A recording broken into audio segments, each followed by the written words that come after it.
Welcome to the Voices of a Black Man. My name is CK James, and today we have the pleasure of talking to Lenwod Long Sr. How are you doing today, Mr. Lenwood? I am doing fine. Thank you for asking. That's so kind of you. I am so happy to have you today on the Voices of a Black Man. Now, for the viewers, I want to let you know that the Voice of the Black Man is a platform for Black men to be able to be seen and heard, to tell their story through their lens. And we have Mr. Lenwood here today to tell his story through his lens. Are you ready? I'm ready. All right. Well, let's just get right to it. Okay. Let's just start right where are you from? Where were you born? How'd you grow up? Ah, well, I am from a place that not many people have heard of, Bayboro, North Carolina, which is in eastern North Carolina. That's where I was nurtured and I think foundation set for life. Poor but didn't know it. Mm-hmm. Segregated, and was, I guess, grew accustomed to it for the time. You knew your boundaries. You had questions, but you had no answers. And so I remember the days of going to public places and see the white and the colored, and going by a restaurant and smelling hamburgers and wondering why I couldn't go get one. And and so I was raised in that environment and grew up. Went to a segregated high school, and so I guess I have a lot of memories and mixed emotions about that era. And that's why I guess I'm such a rooter Black Lives Matter, because I was in an era where our lives literally did not matter. And so I cheer and engage. I left Pamlico County after finishing high school and went to New York for the Great Promise. And there I did what a typical teenager would do. I thought I could put out the lights, right? But I was drafted from in the military while in New York, and I think if I would sort of put a pin in a moment in my life where there was change, I think it was the military. I grew up in the military. Um, Went to airborne school, became a paratrooper, and we used to tell this joke that all of us who decided to go airborne, we end up in Vietnam, and our buddies went to places like Germany and Hawaii. But and so spending going to Vietnam at the age of 20.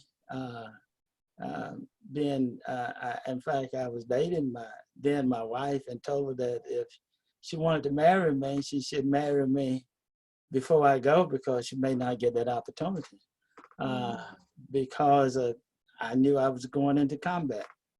And I spent 1 year and 1 day in Vietnam, and that was a bitter period of life. But yeah, I came home and thinking things had changed, and all I wanted was a barbecue sandwich, and was told I had to go in the back door. And I had my uniform on, and I was determined to go in the front door, and was headed for the front door, and my aunt was with me, and I thought she was going to literally pass out. she she asked my wife, "What is wrong with him? He know how it is."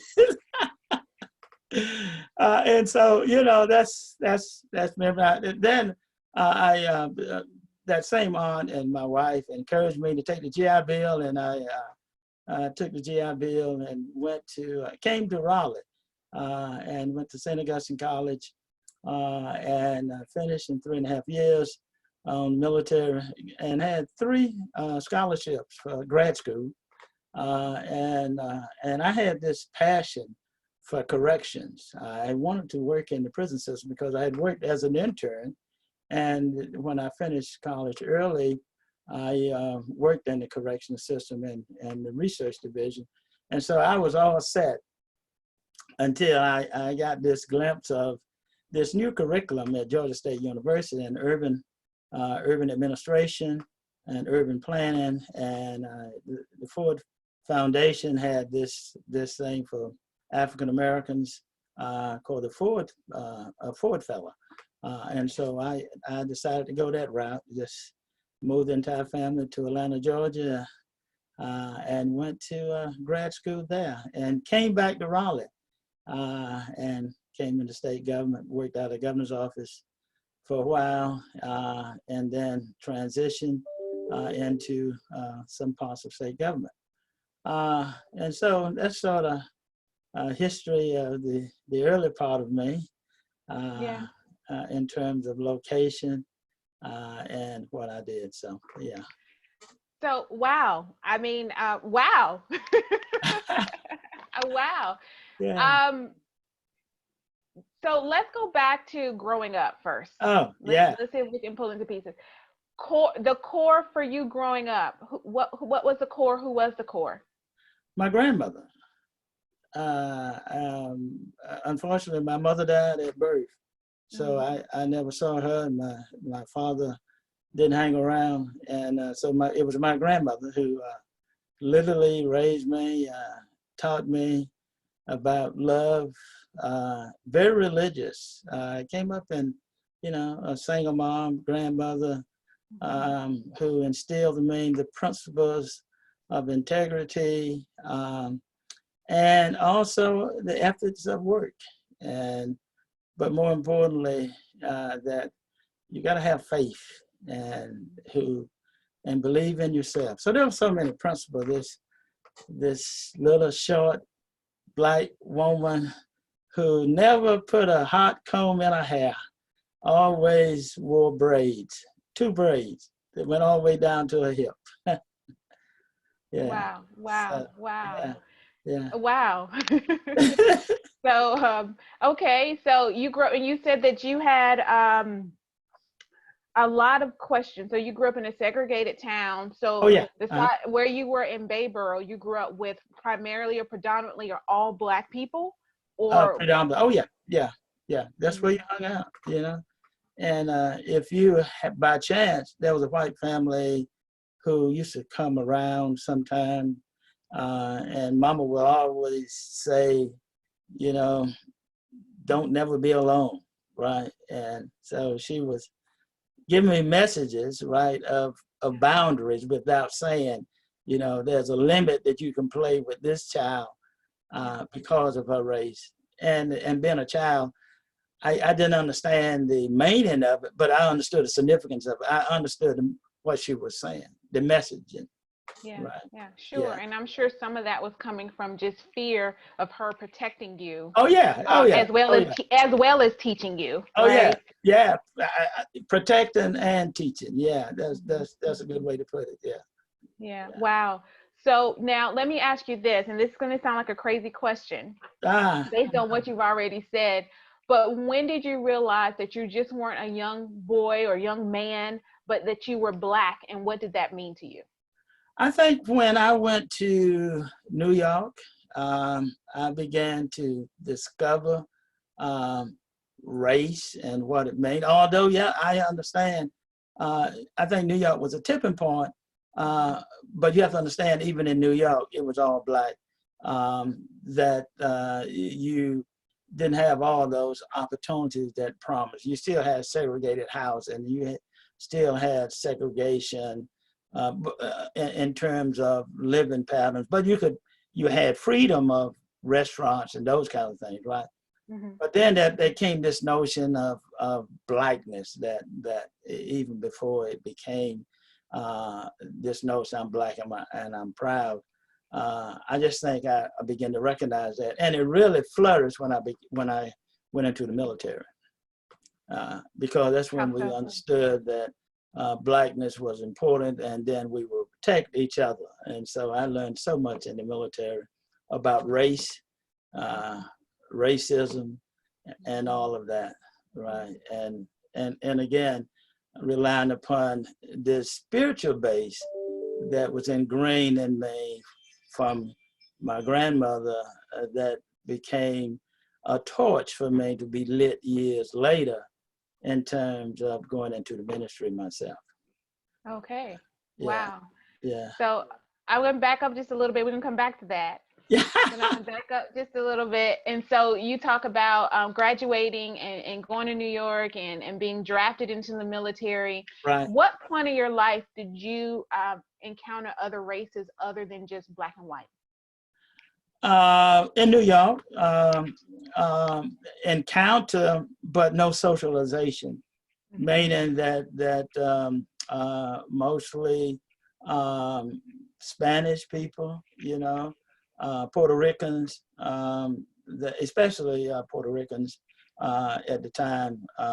We didn't know anything about Latinos, right?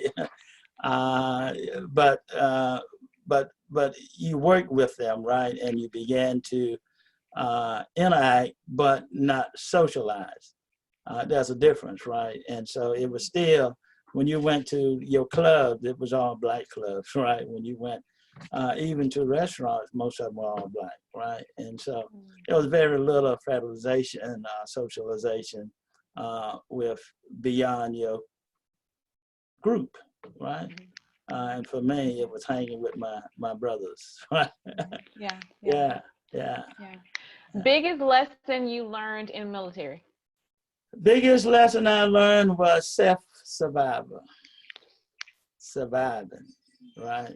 And I go back again to what this little lady in Bayborough taught me, and that was about surviving, right? Yeah, you had no mother, no father, but yet still you got to make it. And you were poor and didn't know it, but you were poor and not liking, right? And so your basis, and you learn how to navigate through all of that, and you learn how to work and buy your own clothes, even at when you were in high school and all of that. And in fact, my uncle had through marriage, had a grist mill that I started working in when I was 6 years old, right? Oh, wow. Yeah, I used to tell folks, he paid me $2 a week when I was in first grade. And when I quit in 12th grade, I was still getting $2 a week.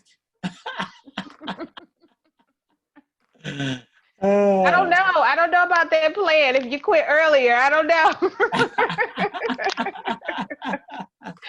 I don't know. I don't care how many hours I put in, I got $2.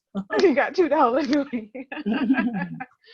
So let's talk about, you brought up faith, and you've said it quite a few times, of growing up with a grandmother who was rooted in faith, instilling that faith into you, to faith being one of those things that kind of kept you, when you talk about self-preservation. Let's talk about that a little bit, and just, I understand it's at the core of who you are, but how has that helped you with obstacles and just as you've gone about in life?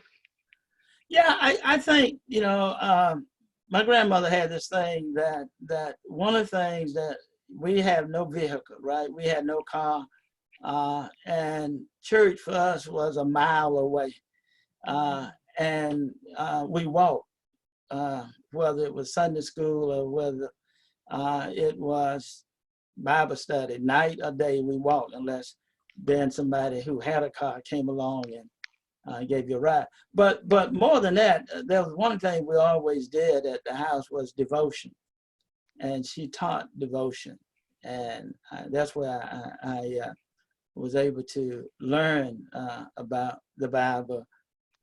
She would always have me pray, and then she prophesied that before I was probably 9, maybe 10. She called a preacher over to the house and said I was going to be a preacher, and they thought I was going to preach at that time. I want no parts of that. But what it did though, it gave me a foundation, right, to build upon, and because all those years growing up while I was with her, I had to go to church. I had to do devotion.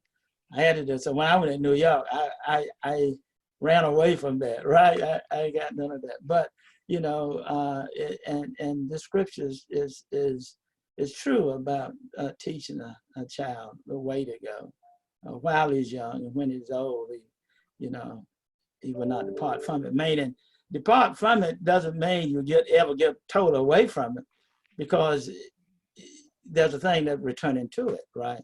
And so in tough time, I would always rely upon a faith to say, I'm gonna get through this, right? I don't care how dark it looked, I don't care how bad it looked, I'm gonna get through this. And when I went to Vietnam, I never forget, on the way, they had these little pocket Bibles, and I carried out on every combat mission right in my pocket. And I had this premises: if a bullet ever come my way, it had to go through the Bible to get to me. And while I was out on missions, I would read it, right? And so it was my source of strength and believing that I'm gonna get through this combat, and I'm gonna look at ways to survive it, right? And so I think that in life you have to have an anchor principle that help you get from one point to the next, because life gonna bring you a lot of adversities, and the question becomes, how you get through them. It's not the adversity that besets one, it is how you deal with what comes your way, right? Do you give up, you cave in, or do you fight through it, right? And say, I'm gonna learn something from this. It may knock me down, but I'm gonna get back up, right? And when I get back up, I'm gonna get back up stronger. Yeah. So those are kind of lessons I have, and you know, and have I been knocked down? You bet, right? Do I rise again? You bet. Yeah. What's been some of the proudest moments in your life? My first child, yeah, and graduation from college. Main, other than my aunt, I was the only one in my family to have graduated from college, and I don't know. For me, that was fantastic. You know, not so much a degree, but to accomplish something that Mama wanted me to do. Yeah. Wow. So that was for you, but for her too. Oh yeah. And then the other lesson to all that is, you can get comfortable, right, doing what you're doing. But I credit my wife and my aunt for pushing me that you have this GI Bill that's for education, whatnot, use it, right? And if I didn't have that push, I may have not been able to make it. You know, the other thing, I had been out of high school all those years, and then you had to take a SAT, and I could even hardly spell SAT. I really don't know what it meant, and my score was not good enough for the school I wanted, which was North Carolina Central.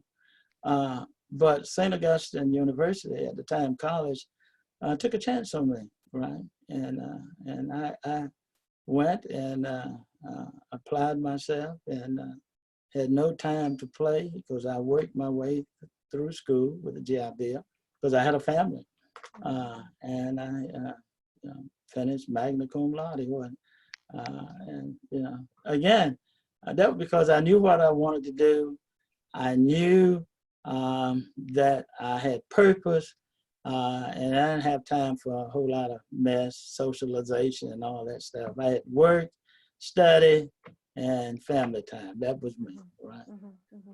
Yeah. So You weren't the traditional student, right? You Oh you no. had experience beyond Hmm. even North Carolina coming back Oh from yeah, war. So there's yeah. a different mindset. A I, different I mindset. Yeah, I had purpose, right? yeah, I had yeah. purpose. Yeah, and Wow, plus I wow. had responsibility. Responsibility because my wife and my child came to Raleigh. We came together. Mhm. Uh, in fact, my child, the first one we had, stayed home while we came up. Grandmother kept her for about 4 or 5 months until we got settled, and then we were able to do bring everybody together. Yeah, Oh, wow, wow. yeah. N- Now let me ask you this. So, getting the degree, what did that help afford you to do after the degree? Uh, the degree gave me, I think, entree into opportunities that I probably would not otherwise have because when I finished, and let me pause here and say relationship matter, right? And while I was at St. Augustine College, I developed relationship with professors, right? And Dr. Larkins, who taught sociology, became sort of a mentor to me. And he also worked in the Department of Correction. He was on like deputy director of paroles or something of that nature. But anyway, because of that relationship, when I finished early, he was able to make a recommendation to me for me to the Department of Correction, and that's when I worked in research. And before then, had internships. So relationships were very important. And then I use another word, boldness. While I was at Georgia State, we needed an intern. I had an opportunity to do an intern in Atlanta with Marta, and I always wondered what happened if I had taken that internship with Marta was just getting off the ground and working there. And I think I would probably have gotten a job. Anyway, I wrote the governor of North Carolina and said this program, and I got a response. And it was the late Bishop Leonard Farrar and I came back, were interviewed. I got an internship in the governor's office. He got one at Human Resources. And so I use this word boldness. Sometimes you got to be bold to adventure in areas where you think may not be an opportunity and turns out to be an opportunity. So from that, working in the governor's office was quite an experience. Oh, wow, wow. Yeah, yeah. What other places did you look back and you say, I was being bold? Uh, I think, yeah, Bo, my wife say I was crazy at the time. I had a very good job working at the Rural Economic Development Center, Director of Administration and Finance. And I quit to manage the campaign of former Congresswoman Eva M. Clayton. And I told my wife, I felt like it was almost like a missionary assignment. She said, okay, I'm trusting you. But what happens if she loses? I say, I think she's going to win, right? And true enough, she won, being the first African American elected in almost 100 years to Congress, and I became her chief of staff.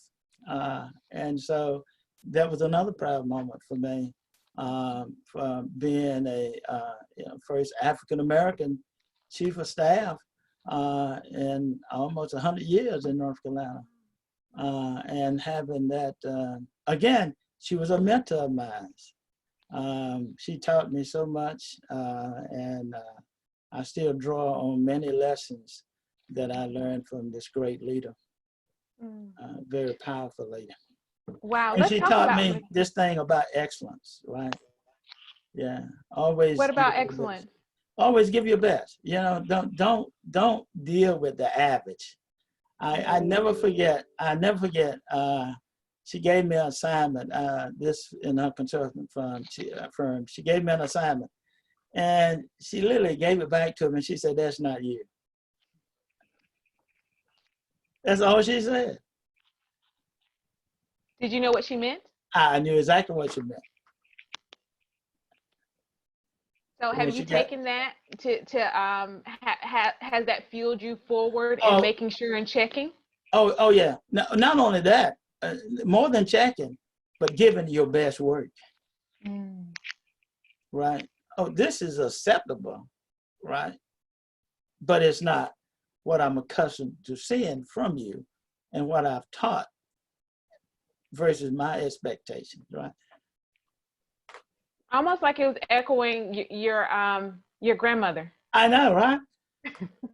I know. years later. Years later, right? Yeah. So I think God always positioned people in your life to be an anchor point for greater learning, for greater things, right? That keep you focused. When doors are closed, yes, He positioned people to help open doors for you that otherwise would have been closed. Yeah. Wow. Yeah. Let's talk about mentors. Yeah. Um, Oh, yeah. what have you had mentors along the way, and what impact have they had on your life? Oh, yeah. I think the great two mentors, I think one was Dr. Larkins. He took time with me and helped me navigate even decisions around grad school. I was able to sit down with him and look at, I had scholarship from UNC Chapel Hill, scholarship from the University of Kentucky, and then one from Georgia. And he knew my passion, but in long term, we were looking at, where would this degree take you beyond just your passion, but where will the brighter field may be in terms of greater opportunity to utilize your skills, your talent, your ability long term. And so that's how I really chose Georgia State University over UNC Chapel Hill and Kentucky. So it was it came down to looking at down the road and the opportunities that may be greater and broader from the master's in urban administration as opposed to a master's in social work. It was more like, you don't box yourself in. If that's one of the things you want to do in terms of broadness of career opportunities. Yeah. And then I think my greatest mentor was Congresswoman Eva Clayton. Yeah, I still rely upon the pearl of her wisdom. Yeah, she gives it to you, not all the time like you want to hear it, but it makes you better. Wow. So where do you think you'd be if you didn't have mentors in your life? That's a good question. I would be somewhere because of the greatest mentor that I had in my life was my grandmother, who taught me about this whole principle of navigating through life, right? And so I do think I would be probably in a field, working somewhere, but I don't think I would have the richness of it and looking at the increased opportunities that I've had, to look back over my career and say that, you worked in the governor's office and then you went to Congress and worked on Capitol Hill. You interfaced with the White House. You were at the White House. You did all of this. And I told, we were at a White House function, and I told Congresswoman, I say, if you weren't grounded, this stuff could go to your head. And because what one has to always do is keep a level and balance thinking around whatever environment you're placed in, because it's so temporary, right? And things change so much and so fast that you always got to be grounded in whatever you do. Wow. Yeah. Because I got burnt in taking something for granted. Really? Yeah. You care to elaborate just a little bit? Oh, yeah. In fact, I wrote, I felt so strong about it, I wrote it as a case study for learning. I worked 10 years, I actually was founder of the then the North Carolina Minority Support Center. And then I was board chair. I was one of the founders, board chair, on the board, came out of retirement, took it over and worked 10 years, gave all my life to it. And then I was a victim of a board coup with people I trusted. And that was a lesson that I had never learned. I never saw coming because I thought people had greater integrity and operated from a level of honesty and openness.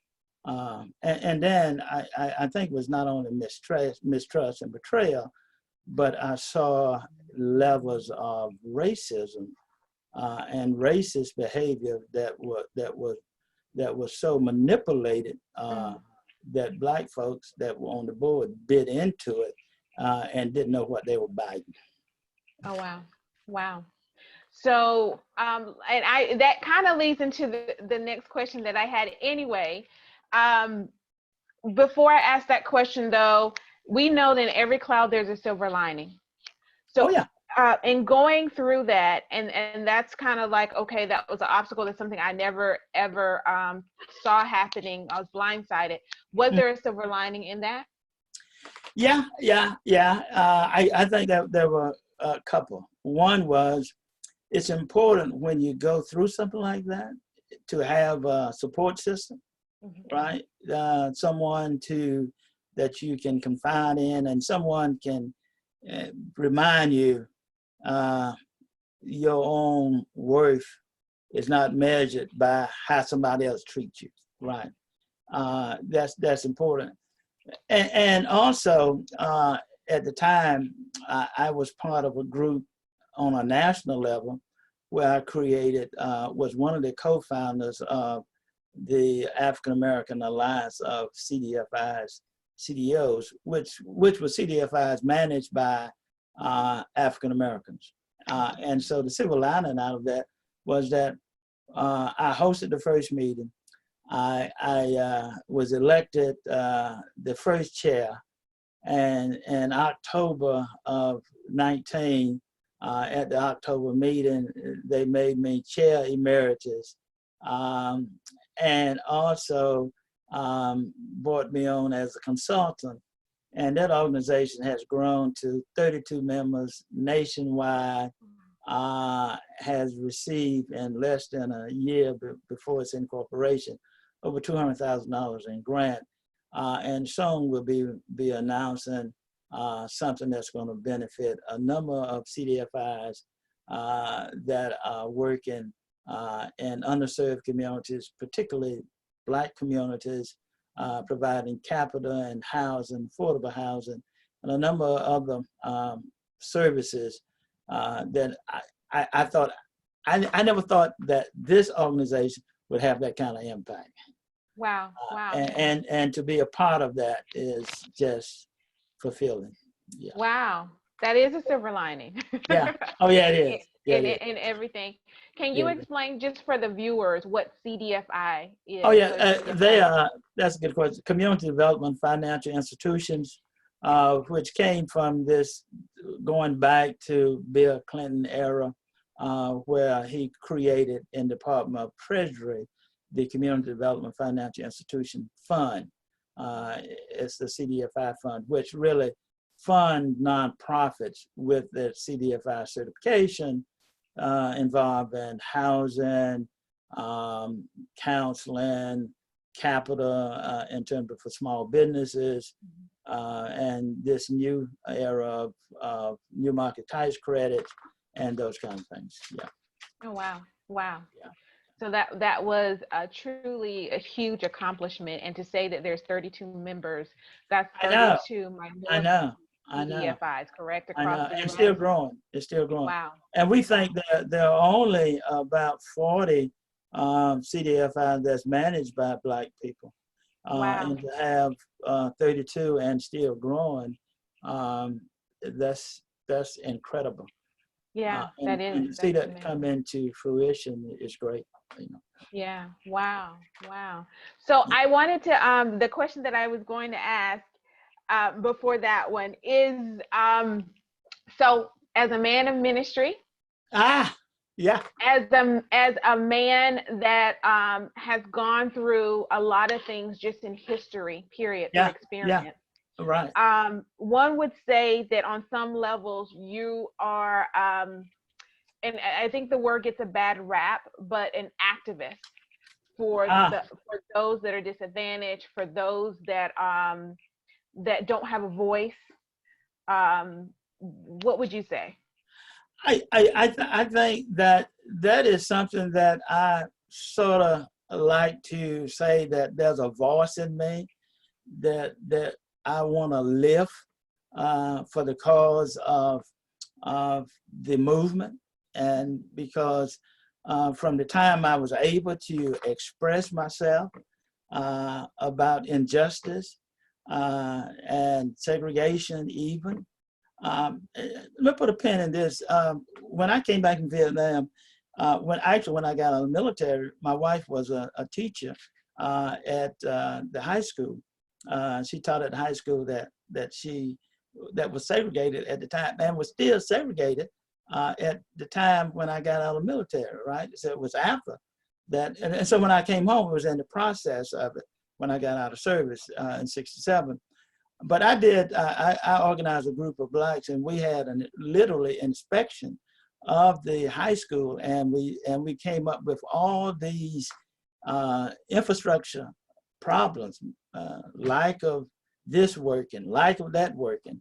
And we took it to the superintendent, and it was near the end of the school term, and he had the audacity to say that he was not renewing my wife's contract, that she would not come back the next school term. And so I called him and said that, look, how shame of you, but let me tell you this, I will be at your house with a group to picket you if this does not happen. And so less than 48 hours, her contract was renewed, and then she resigned because we were moving to Raleigh.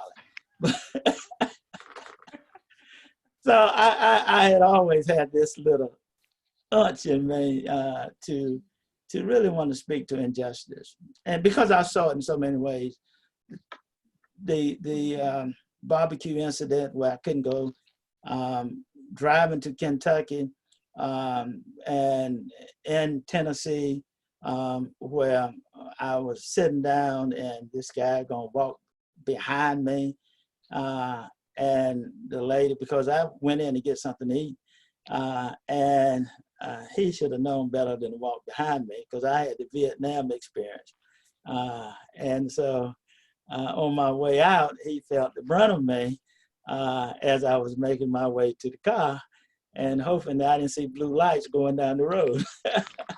But the other thing is, I spent 23 years in the North Carolina National Guard, and I was working in race relations. And so we helped integrate the North Carolina National Guard Wow. through preparing for the entrance of Blacks and women into the North Carolina National Guard. A lot of people didn't know that up until 1965, it was in the state statute where people of color could not join the North Carolina National Guard, which means that Native American or American Indians and Black folk, anybody of color, could not join the National Guard. And to be in the vanguard of a group that helped integrate the most prejudiced and racist system of military in North Carolina at the time, and be a part of help changing that, and to spend 23 years of my life helping navigate through that is another thing that I feel real proud of. Wow. Wow. Yeah. That's something else. Wow. You just left me speechless. Well, that's a piece of history, folks, that really, when they see the North Carolina National Guard today, they see it integrated. They see all of this. They see Black. But if you peel the onion back and you look at the ranking structure, how many Black generals do you have?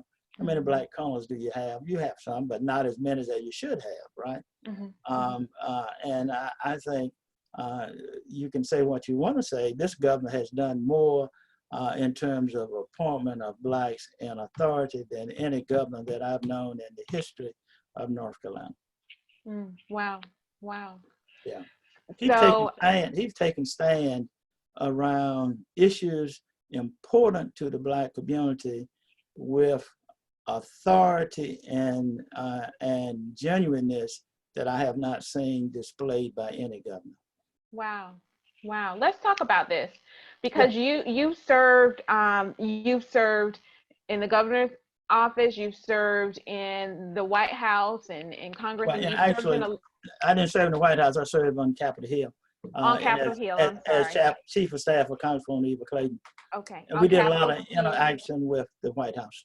Okay. With interactions. Thank you for that clarification. Oh, sure. Now, but I say all of that to say that you have had a political career in some form. Some form of it. Let's talk about politics in the sense of specifically voting, because we're in a voting year. Oh yeah. So specifically voting and the importance of it. Where do you sit with it when you look at the African American community and just people as a whole? Yeah. Well, first of all, 23 years I served as a pastor as well. And one of the things I'm real proud of that we taught voter registration. We had someone to do it because we know it's very important. It's good to make noise, but the noise you need to make is at the ballot box. We don't have the luxury of staying home because it's not our candidate. We feel things will not get better. If we had not turned out in the gubernatorial election in 2016, there would not been a Governor Cooper, because his margin of victory came from black folks in Durham. It was when that vote came in that put him over the top. And so the voting of African Americans really makes a difference. Now, here's what my rub is across the board. We have not held accountable those for whom we vote. I did a paper not too long ago around this whole notion, enough is enough, that we have given our vote, but we have not gotten anything in return in terms of not individuals. And see, it's more than just somebody getting a position. How have you positioned our community to get greater resources where, we last in everything, right? When you're talking about the wealth gap, it's not only in families, it's in our businesses as well. And yet still we vote for the same old folks who give us the same old results, right? Without holding them accountable. And we entrust a few people and we lift them up, say, hey, you're doing great things. But at the end of the day, is the quality of the life of our community improved? And so that's been my rub, is that we need to begin to hold politicians accountable to include blacks that we elect to deliver not for corporations, but for the community. Examine their voting record. See how they're voting and see how, you can't tell me that if we're delivering 80, 90, 95%, 92% of the African-American vote to any party or to any candidate, and we get 2%, 3% of a return, that's bad math, right?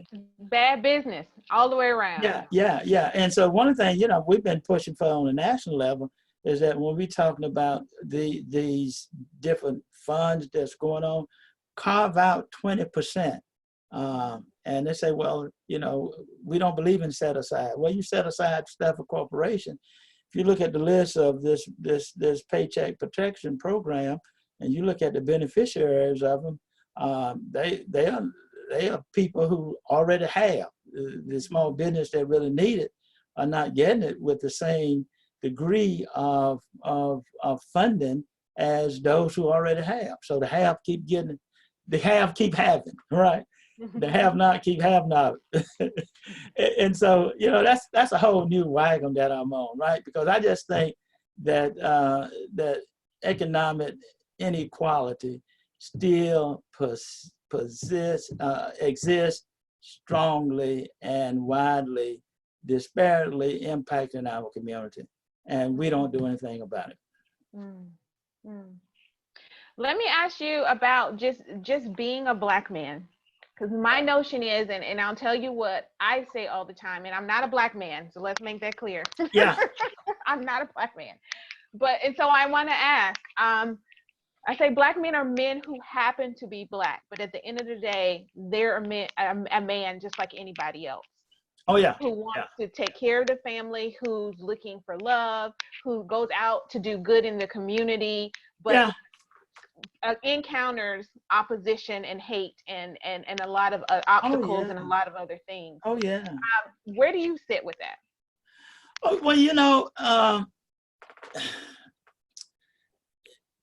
there's so many emotions around that, right? You all of that as relates to Black men who care about their families, who want to take care of their family, who share love, who broken by systems that will not allow them to reach their full potential.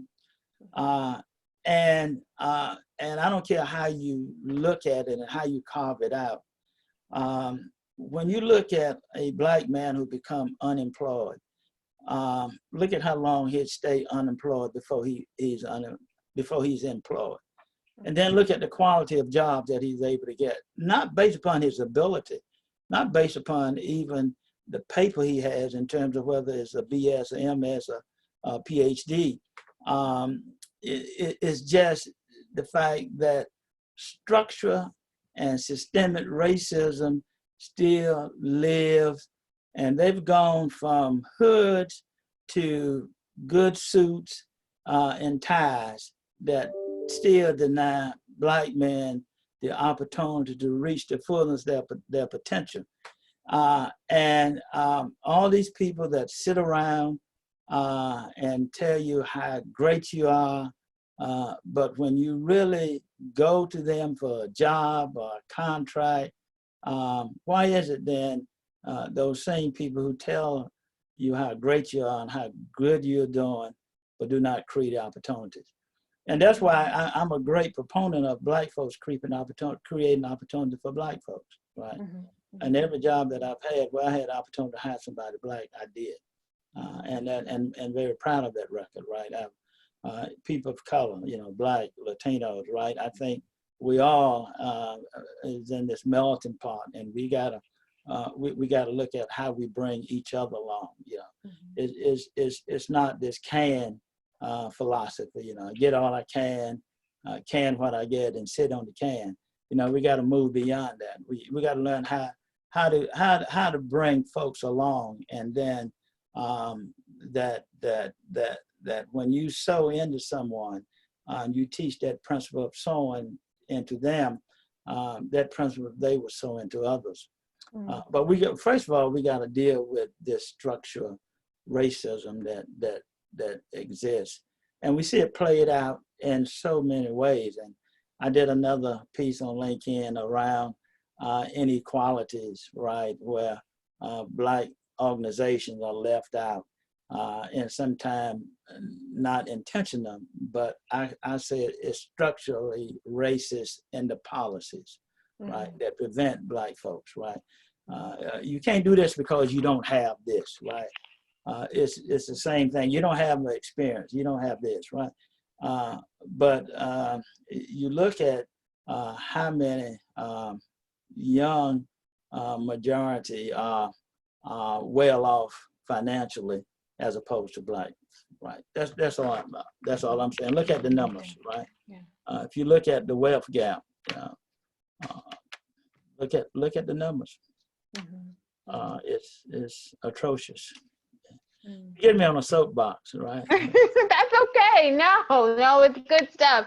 It's good Yeah. stuff because what I hear you saying is, as you said that, I saw um, the policies for the National Guard that you had a hand in being able to change, right? Right, right, right. I saw the policies for you not being able to go in the restaurant in the front door that All has right, been able to be changed. I right. saw just and other injustices along the way that you talked about as we had our conversation today, and how now we're at the point of, well, that we have come a ways, we Yeah, have made strides, but there's but still yeah, strides to be made. yeah, and let me give you something else that's a memory fact of mine being black in America. I was in North Carolina National Guard. I have my uniform on. And so I run home after duty that day and and tell my son, come ride with me. I want to go to the fish house because I want some fish. On the way back, I get stopped by Raleigh police with no explanation. They asked me to raise there was two of them. I never forget this. In uniform, why you stop me? Would you open your hood, the trunk of your car, sir? And while the other guy goes to the side where my son is sitting, take his holster and sort of flip it open. And I'm saying, is that necessary? He's 12 years old. And first of all, what are you looking for? I'm just getting off duty, right? Yeah. And no explanation, right?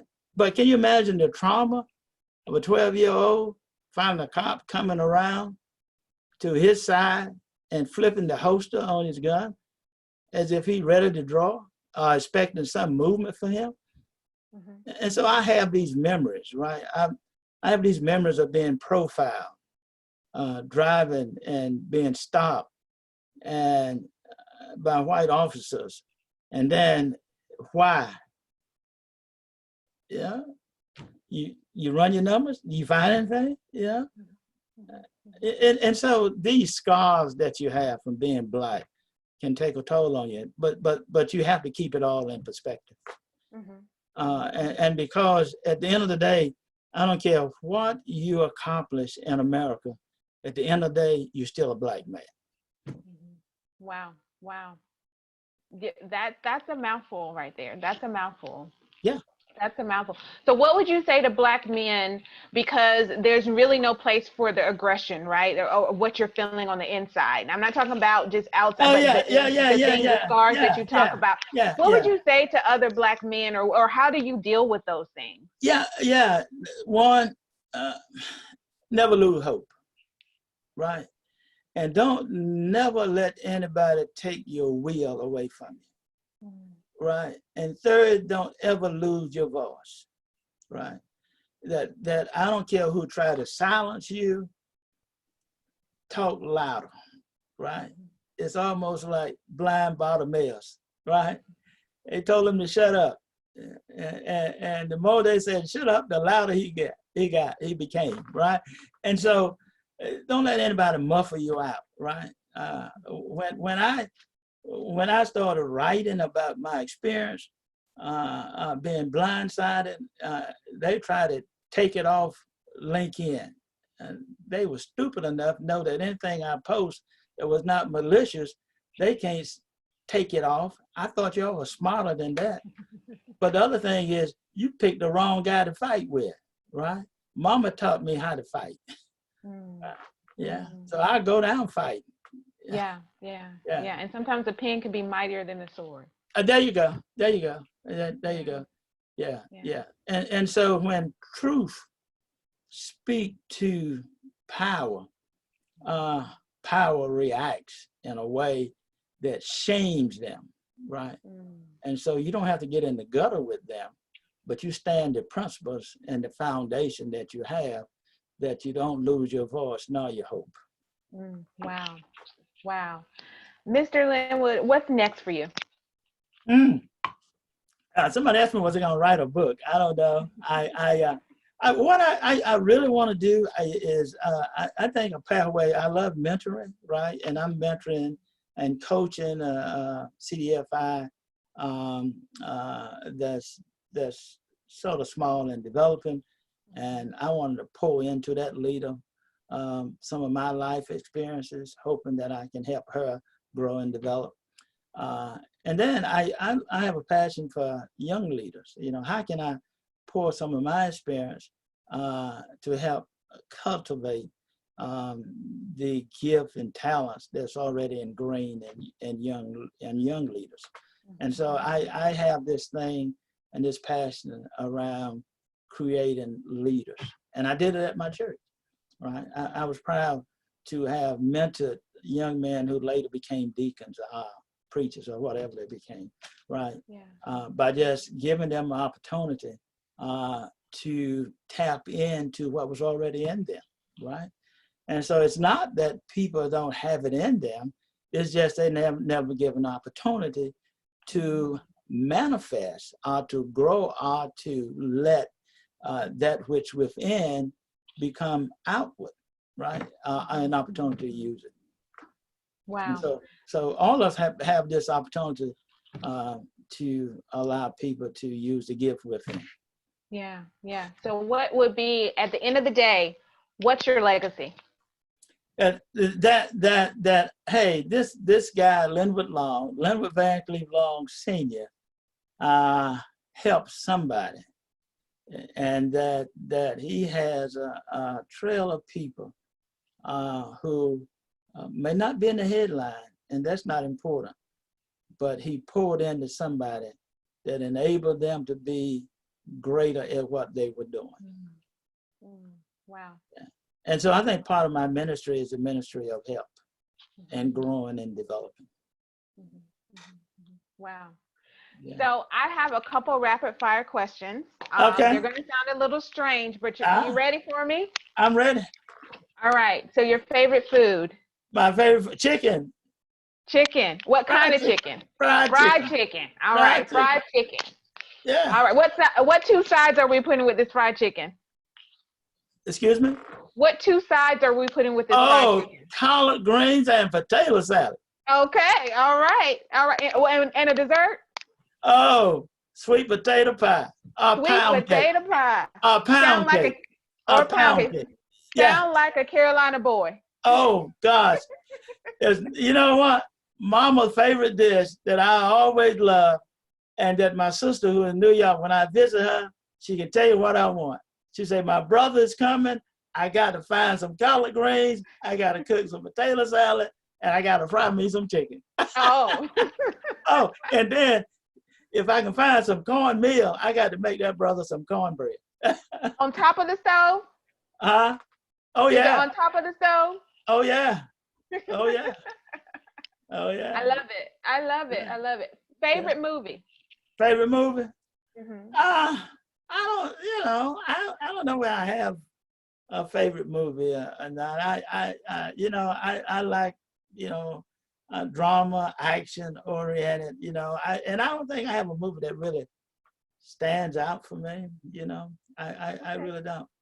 There's so many that I love, right? And so I don't think I have a favorite one, Top three? That's a good question. You have a top three that come to your head? Have what now? A top three that come to your head? Yeah. Gosh. Shawshank Redemption is one, right? My wife said I just go over that one all the time. I can watch that. Gosh, I'm a Western person. I don't know. Okay. I guess my brain went dead on that one. But you like Westerns as well. So I do. Good Western movie would work as well. Yeah. Oh yeah. Okay. Yeah. Okay. Yeah. Favorite song? Favorite song? Great is Thy Faithfulness. It's a gospel song. Yeah. Yeah, it's a hymn. Great is Thy faithfulness. Yeah. All I have need of, Thy hand has provided. Yeah. Don't get me started here now. All right. Favorite hobby? Favorite hobby? I Mhm. think for me, until my knees went bad, I used to love running, right? That was my, you know, rain, sleet, or snow. That's what I was doing. And so, Really? yeah, yeah, yeah, Mm. 3 to 5 miles a day. Wow. Yeah, yeah, Wow. yeah. So, favorite ice cream? Oh, God, chocolate, Chocolate. Okay. chocolate. Okay. Chocolate. Yeah, Okay. All right. yeah. All right. And last one, favorite place to visit? Favorite place to visit? I would think um, that's another good one. My favorite place to visit, I think it's Hawaii. Okay. Yeah, yeah, yeah. What is it about Hawaii? I just love the serenity of the water, Mm. and then watching that sunset in the evening off from the water. Yeah. Just gorgeous, Yeah. just Wow. gorgeous. I just Wow. enjoyed the scenery, whether you're riding by the water side or whether you're on the beach. It's just something about peace Hmm. that you get and the scenery around the places we visited. Wow. Yeah. You know, go ahead. I just said, yeah, that's it for me. In Yeah. terms of places to visit. Yeah. Uh-huh. You know, I asked the rapid fire questions because it goes back to something we talked about earlier, is that if you meet everyone on the human level first, you can always find commonalities. Mm-hmm. And a lot of times, because we look at differences first, we tend to not realize that I have something in common with this person and we could Oh actually yeah. create a relationship, Oh yeah. Oh yeah. based on Oh those yeah. commonalities and not Yeah. the differences. We are more So I alike than different. 100%, Mm-hmm. 100%. Yeah. We're more alike than different. Yes, yes. Yeah. Yeah. So we've come to the end of our time. I've enjoyed, Oh. but I want to give you. I know it went by fast, right? Oh yeah. You took me down memory lane. It was it hit a lot of triggers. Yeah, yeah. Yeah. A lot of triggers. Hopefully, some good triggers. Oh yeah, yeah, yeah, yeah. That's thing that that you've experienced, Yeah, and then how you navigated through it all. From segregation through it all, and yet, I sort of say that I've been a blessed man. You know, to have gone through what I've been through, and yet still stand tall in the midst of yeah. it all. We're blessed to have you because it sounds like just with your story, the marks that you've had on history and legacy, beyond yourself, Oh, that can be seen for many years to come, for decades to come. People will be a lot of things that you were able to be a part of have allowed people to have more freedom and to be able to do things that they weren't able to do. So I want to be able to leave you, give you some words, your lasting words, whoever, if it's society that you want to talk to, community, individual, it's on you. What's on your heart and what would you like to leave yeah. us with? Well, I think, and thank you for that. It's been my pleasure to be a part of this. I think we are at what I call a ripe time in history, that we need to seize the moment. Seize the moment, raising the voices for accountability. That we no longer accept business as usual. And that we are not necessarily interested in statues, but we're looking for something permanent that will improve our communities, right? And so live beyond just the moment, but have your mark on things that you can say will be your legacy, that because of my efforts, that I was able to improve the lives of generations of Black folks to come. Wow. That's what we should purpose to do as a people in this Yeah. moment. Wow. Be our brother's keeper and make sure that we leave the world better than when we found it. That's a good way to sum it up. Wow. Yeah, Wow. yeah. Well, thank you, Mr. Lenwod, for being on with me today, for sharing your story through your lens. Oh, I have enjoyed the conversation. I've learned more. I'm honored to have you on today and honored to be able to, have the conversation and pull your story out oh gosh. Thank in you so that way. much. You're absolutely welcome. And I want to say to the viewers, thank you so much for viewing The Voices of a Black Man. You have heard Mr. Lenwod V. Long Sr. tell his story through his lens. Now you've seen, you've heard. Now what you do with that information is up to you. We can all check our own biases, and we can all look in the mirror and figure out where we can be a solution and not a problem. So for you, it's up to you to do that. And it's up for me to keep bringing you stories so that you can see, hear, and then take whatever actions that's needed for you to take. My name is CK James. I'm so happy to be with you today, and hopefully you'll tune in tomorrow for the Voices of a Black Man. Have a wonderful day.